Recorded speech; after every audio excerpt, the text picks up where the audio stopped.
Good morning, নমস্কার, সালাম, সত শ্রী আকাল। এডুকেশন লাইফ চ্যানেলের পক্ষ থেকে সবাইকে স্বাগতম। Welcome to all of you. তো আমি আজকে নিয়ে এসেছি আপনাদের জন্য জিটির যেটা গ্র্যাজুয়েট লেভেল এক্সাম 19 জানুয়ারিতে আপনারা দিয়েছেন ওইটার কাট অফ মার্কস। আমি অলমোস্ট 500 স্টুডেন্টের সাথে কথা হয়েছে, ওদের সাথে কন্ট্যাক্ট হয়েছে, এর জন্য আমার একটু লেট হয়েছে। তো আগের ভিডিও আনসার কির ভিডিও যারা দেখেননি তারা আমার চ্যানেলে গিয়ে দেখে নেবেন, ডেসক্রিপশনে লিঙ্ক দেওয়া থাকবে। আর এখনও পর্যন্ত আমার চ্যানেল যারা সাবস্ক্রাইব করেননি সাবস্ক্রাইব করে নেবেন। তো কাট অফ দেওয়ার আগে আমি কয়েকটা জিনিস আপনাদেরকে বলবো যে কাট অফ কী বেসিসে আমি এইটা নিয়েছি। তো এইটা মূলত থাকবে জিটির কাট অফ, আর নেক্সট যেটা ভিডিও ওইটাতে আমি সাবজেক্ট ওয়াইজ পিজিটির কাট অফ নিয়ে আসবো। কারণ সাবজেক্ট ওয়াইজ যদি আমি পিজিটির কাট অফ না নিয়ে আসি তাহলে আপনারা বুঝতে পারবেন না। কারণ ইংলিশ সাবজেক্টে যেরকম কাট অফ থাকবে সেই রকম কাট অফ কিন্তু পলিটিক্যাল সায়েন্সে থাকবে না। পলিটিক্যাল সায়েন্সে যেরকম থাকবে বেঙ্গলিতে এইরকম থাকবে না। বেঙ্গলি সাবজেক্টে যেরকম থাকবে আপনাদের অন্য সাবজেক্টে এইরকম থাকবে না। তো এর জন্য আলাদা আলাদা সাবজেক্ট ওয়াইজ আমি পিজিটির নিয়ে আসবো। তো আজকে এখন আমি যেটা ডিসকাস করব সেটা হচ্ছে জিটি মানে গ্র্যাজুয়েট লেভেল। তো আমি কয়েকটা ফ্যাক্টরের উপর ডিপেন্ড করেছি আপনাদের কাট অফটা তৈরি করেছি। তো আপনারা সবাই জানেন যে এই এক্সামে আপনাদের মার্কস ছিল 140 আর নেগেটিভ মার্কিং ছিল 0.25। দ্যাট মিন্স যদি আপনারা 4টা ভুল করে নেন তাহলে 1 মার্ক নেগেটিভ চলে যাবে। ঠিক আছে, ধরুন আপনারা 20টা কোয়েশন দিলেন আর আপনাদের ভুল হয়ে গেল 6টা আর কারেক্ট হলো 14টা, 14 কোয়েশন কারেক্ট। তাহলে আপনি নেগেটিভ কত হলেন 1.50। 14 থেকে যদি আপনারা 1.50 মাইনাস করে দেন তাহলে আপনি পাবেন 12.50। এই হচ্ছে নেগেটিভ মার্কিংয়ের, যেটা নেগেটিভ মার্কিংয়ে আপনাদের এক্সামে ইম্পর্ট্যান্ট রোল প্লে করেছে। তো অলমোস্ট এই 3-4 দিনের ভিতর আমি 500+ স্টুডেন্টের সাথে আমার কথা হয়েছে, 500+।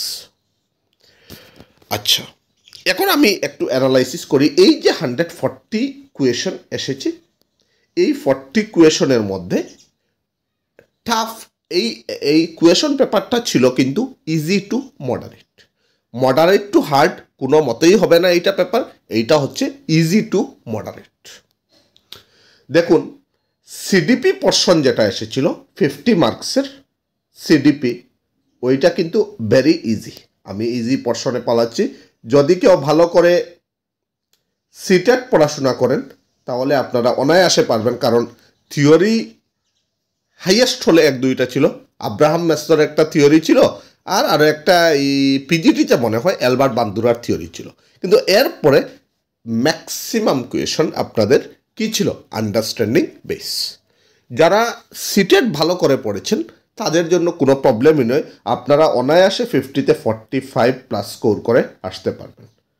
আমি এইটা বললাম সিডিপি যেটা ওইটাতে চাইল্ড ডেভেলপমেন্ট অ্যান্ড প্যাডাগজি, এইটা ছিল খুবই ইজি। আচ্ছা, নেক্সট আমরা চলে আসি কি জিকে।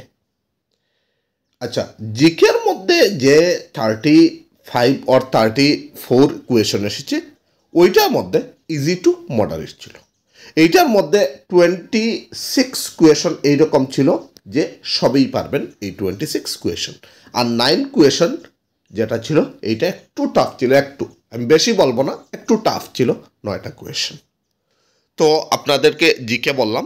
এখন চলে আসি আমরা ম্যাথসে মোটামুটি 14টা কোয়েশন এসেছিল, 14 কোয়েশন। এর মধ্যে 7 থেকে 8 কোয়েশন খুবই টাফ ছিল, খুবই টাফ। আমি সায়েন্সের যারা বা ম্যাথস যারা বিএসসি করেছেন ওদের সাথেও কানেক্ট করেছিলাম, ওরাও বলেছে, আর আমি নিজেও কোয়েশন পেপার দেখেছি যে কোয়েশন ম্যাথসের খুবই টাফ ছিল। ঠিক আছে, আর লাস্ট হচ্ছে গিয়ে ইংলিশ। 29 মার্কস ছিল জিটিতে, 30 আসার কথা ছিল, কিন্তু এসেছে 29 মার্কস। তো দেখুন, যারা ইংলিশ ভালোভাবে পারে তাদের জন্য এই কোয়েশন পেপারটা টাফ লেগেছিল, এই 29 মার্কসের। বিকজ অফ 8 to 9 মার্কস আপনাদের এসেছিল প্যাসেজ থেকে, আর ওরা প্যাসেজে প্রিপারেশন করে যায়নি। একটা প্যাসেজ খুবই টাফ এসেছিল, আর একটা প্যাসেজ মোটামুটি ইজি এসেছিল। যারা ইংলিশ ভালোভাবে পড়তে পারবে ওরা এই 4-5টা কোয়েশন অ্যাটেম্প করে আসতে পারবে। সিনোনিম অ্যান্ড অ্যান্টোনিম খুব বেশি পরিমাণে দিয়েছিল, এই জন্য স্টুডেন্টদের প্রবলেম হয়েছে। আর একটু আননোন টাইপের সিনোনিমটা ছিল, অ্যান্টোনিমটা ছিল। ঠিক আছে, সব বলছি না, কিন্তু কিছু চাইছে। এই জন্য আমি মনে করি যদি কেউ 29-এ ভালো পারে ইংলিশ, তাহলে মোটামুটি এই কোয়েশন হিসাবে 20 পারার কথা ছিল। বা যারা একটু কম পারে ওদের জন্য ধরি 17 or 18। এইটাই হচ্ছে আমার সাবজেক্ট ওয়াইজ অ্যানালাইসিস। ইংলিশ কিন্তু টাফ ছিল, আমি বলছি না ইংলিশ ইজি ছিল। ইংলিশটা ছিল মডারেট টু হার্ড লেভেল, ম্যাথসটা ছিল মডারেট টু হার্ড লেভেল, জিকেটা কি ছিল ইজি টু মডারেট, আর সিডিপি যেটা এটা ইজি টু ইজি, এটাকে মডারেট বলা যায় না। এটা পিওরলি যারা সিটেড ভালো করে পড়েছেন ওদের সিটেড বেসড কোয়েশন এসেছিল। তো আপনারা সবাই জানেন যে 39,500 অলমোস্ট, আমি 39,000ই ধরছি, স্টুডেন্ট এই জিটি এক্সামের জন্য অ্যাপ্লাই করেছিল। আপনারা বলবেন এত কম স্টুডেন্ট কেন ছিল? কম স্টুডেন্ট থাকার একটাই কারণ ছিল যে এই যে জিটি যেটা এক্সাম হচ্ছে ওইটাতে কোয়ালিফিকেশন ছিল বিএড। তো বিএড কিন্তু সবের কোয়ালিফিকেশনটা ছিল না, ওরা করতে পারেনি বা কোনো কারণবশত, এই জন্য স্টুডেন্টটা 39,000 ছিল, যেটা হলো জিটিতে। জিটি মানে কি গ্র্যাজুয়েট লেভেল। আচ্ছা, এই 39,000-এর মধ্যে এক্সামে কিন্তু বসেছিল অলমোস্ট 35,000।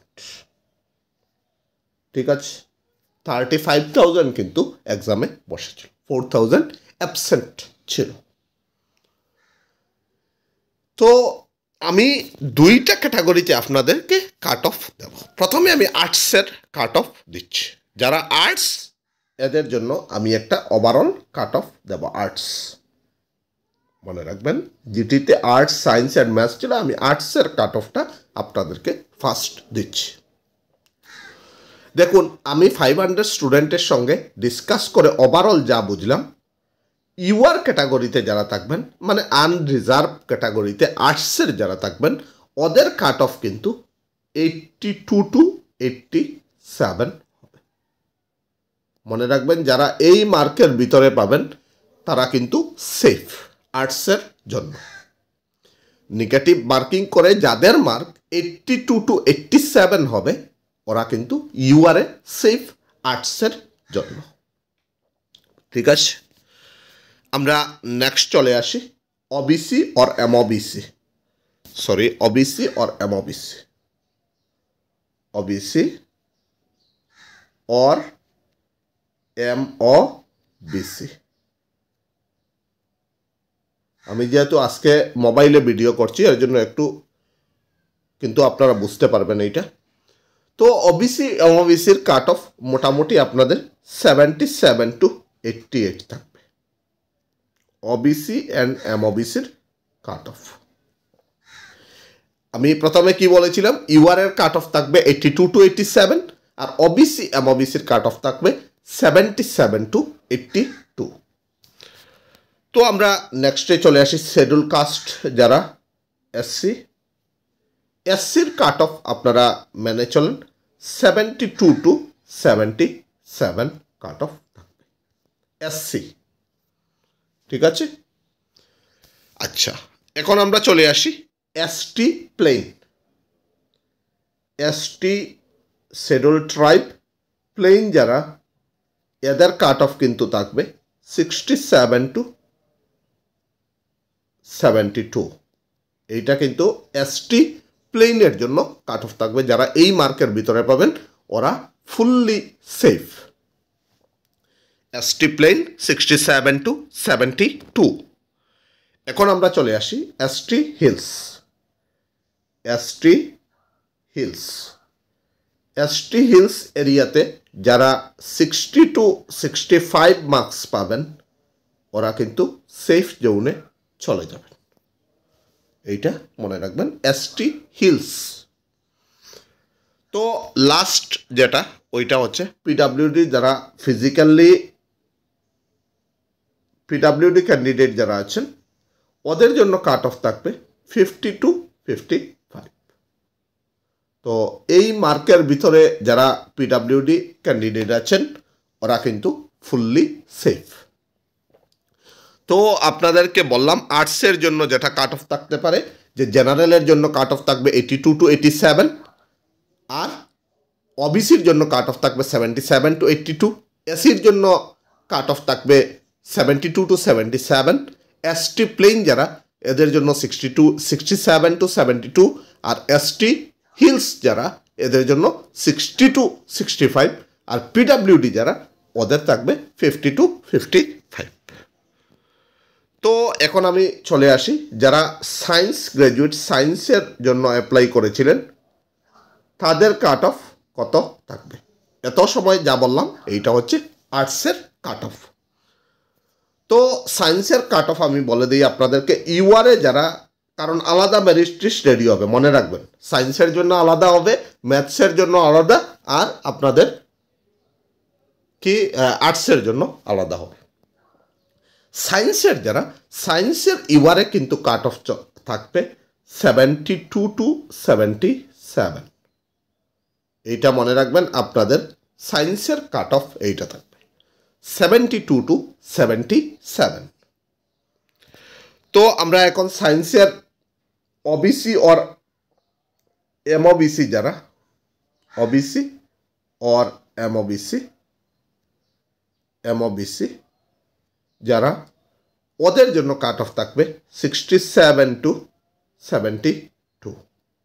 মনে রাখবেন ওইটা হচ্ছে ওবিসি और এমওবিসি যারা এদের জন্য কাট অফ থাকবে 67 to 72। এখন আমরা চলে আসি এসসি শিডিউল কাস্ট। এসসি যারা ওদের কাট অফ কিন্তু থাকবে 62 to 67। ওইটা মনে রাখবেন, ওইটা হচ্ছে এসসি। এখন আমরা চলে আসি এসটি প্লেন। এসটি প্লেন যারা ওদের জন্য কাট অফ থাকবে 55 to 60। ওইটা হচ্ছে এসটি প্লেন, মনে রাখবেন এসটি প্লেন হচ্ছে 55 to 60। আর এসটি হিলসের যারা, এসটি হিলসের যারা ওদের কাট অফ কিন্তু থাকবে 50 to 55। যারা এই মার্কের ভিতরে সায়েন্সের আছেন এসটি হিলসের 50 to 55 ওরা কিন্তু কোয়ালিফাইড করবেন 100%। তো লাস্ট যেটা ওইটা হচ্ছে পিডাব্লিউডি, যেটা সায়েন্সের পিডাব্লিউডি, ওরা কিন্তু 40 থেকে 45-এর ভিতরে যদি আপনারা মার্ক পেয়ে থাকেন তাহলে কিন্তু আপনারা কোয়ালিফাইড করতে পারবেন। তো এইটা ছিল আমার অ্যানালাইসিস। আমি 500+ স্টুডেন্টের সাথে ডিসকাস করে যা বুঝতে পেরেছি ওই রকমই কাট অফ থাকবে আপনাদের, আপনারা মিলিয়ে নেবেন যেদিন রেজাল্ট আউট হবে। আর আরেকটি কথা বলে দিই, আপনাদের রেজাল্ট কিন্তু মনে রাখবেন ফেব্রুয়ারির লাস্ট উইকে হবে। আমি একটা সোর্সে খবর পেয়েছি ফেব্রুয়ারির লাস্ট উইকে আপনাদের কিন্তু রেজাল্ট আউট হবে। কেন ফেব্রুয়ারির লাস্ট উইক হবে? দেখুন, আপনারা যারা জিটিপিজিটিতে কোয়ালিফাইড করবেন এরপরে আপনাদের কিন্তু একটা ভেরিফিকেশন হবে, যেটা মার্চে হবে ভেরিফিকেশন। আর ভেরিফিকেশন কেন হবে? বিকজ সিএম স্যার বলেছেন কি মে 10 অ্যাপয়েন্টমেন্ট দেবেন। নট অনলি জিটিপিজিটি অ্যাপয়েন্টমেন্ট হবে, সঙ্গে এলপিইউপি অ্যাপয়েন্টমেন্ট হবে, ডিএমই অ্যাপয়েন্টমেন্ট হবে, এডিআরই অ্যাপয়েন্টমেন্ট হবে, আর কি অ্যাপয়েন্টমেন্ট হবে? আসাম পুলিশের যারা এসআই এবিইউবি ওদেরও অ্যাপয়েন্টমেন্ট সেম ডেটে হবে। তো এর জন্য আপনাদেরকে ফেব্রুয়ারিতে কিন্তু রেজাল্টটা আউট করতে হবে। আর ফেব্রুয়ারিতে যদি রেজাল্ট আউট করা হয় তাহলে মার্চে আপনাদেরকে যেহেতু 2:1 নেবে, মানে 2 জন করে নেবে এক এক পোস্টে, তো এর জন্য আর মনে রাখবেন যেহেতু 2 জন করে আপনাদেরকে নেবে, একটা পার পোস্টে কিন্তু 2 জন মানুষ নেবে ভেরিফিকেশনের জন্য। আমি যদি ধরে নেই যে আপনারা পোস্ট 7,000 ধরুন আমি একটা বলে দিচ্ছি 7,000, আর আপনারা কোয়ালিফাইড হবেন 14,000। তা আপনারা নিজেই বুঝতে পারছেন যে 7,000 স্টুডেন্ট তো এইরকম হবে না যে ওদের ডকুমেন্টে প্রবলেম থাকবে, কিমান এইরকম হবে 1,000, 1,005। তো এই যে 7,000-এর পরে যে 5,500 থাকবে ওদেরকে কিন্তু ডিসকোয়ালিফাইড করা হবে আর 7,000-কে নেওয়া হবে। তো এর জন্য একটু বেশি মার্ক যদি পেয়ে থাকেন তাহলে আপনাদের বলো ডাইরেক্টলি কোয়ালিফাইড করবেন। তো এইটা আমার অ্যানালাইসিস ছিল, আপনারা কমেন্টে জানাবেন যদি ভালো লেগে থাকে। আমি কিন্তু পিওরলি অ্যানালাইসিস করেছি, যেটা আমার লেগেছে স্টুডেন্টের সাথে ডিসকাস করে মোস্ট অফ দ্য স্টুডেন্ট কত মার্ক থেকে কত মার্কের ভিতর পেয়েছেন ওইটা বিবেচনা করে ওই কাট অফটা রেডি হয়েছে। তো এখনও পর্যন্ত আমার চ্যানেল যারা সাবস্ক্রাইব করেননি সাবস্ক্রাইব করে নেবেন। আমার চ্যানেলে মূলত এডুকেশন রিলেটেড আপনারা সব কিছু ইনফরমেশন পেয়ে যাবেন। তো আজকের জন্য থ্যাংক ইউ সো মাচ।